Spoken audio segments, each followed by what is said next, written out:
Hello YouTube. Welcome back again. Here doing the HR swap on my DE. This is part 2.5 of my video. Well, I went ahead and replaced the rack and pinion, and just wanted to give you a couple of things to heads up on.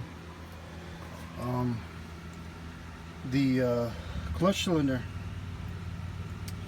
it's totally different from the DE, so you'll have to change that.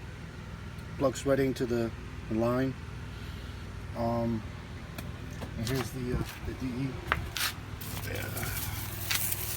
Look different, so you have to change that. You have to buy that part too if you're doing the swap.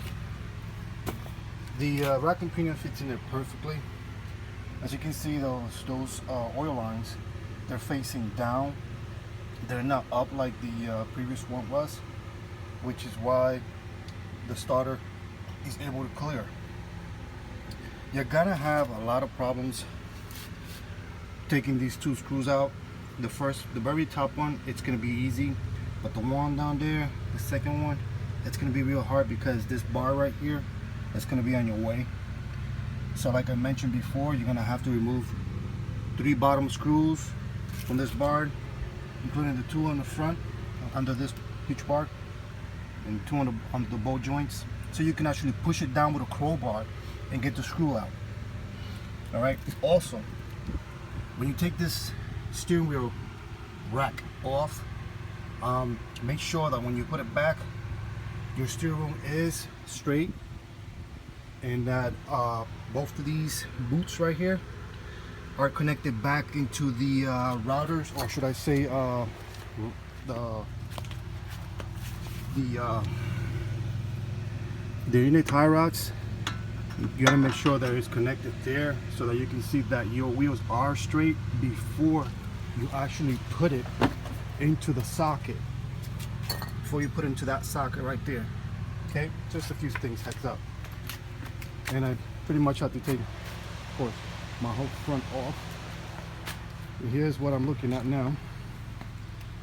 All this is the body harness and dash harness. Engine harness is already installed. Here's the steering wheel with the key. That's the second copy right there. I got the original copy as well.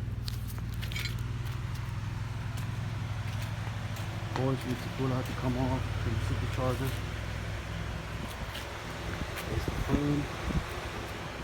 The power steering lines on that rack and pinion, they're exactly the same, so you don't have to remove the line, because this right here, it's exactly the same. It plugs into the power steering from the HR. You can see the line right here comes up right here, and then it's the same plug, so you don't have to worry about that one. All right, I'll continue getting the harness installed, and I'll keep you guys updated on any findings and difficulties. Thanks for watching.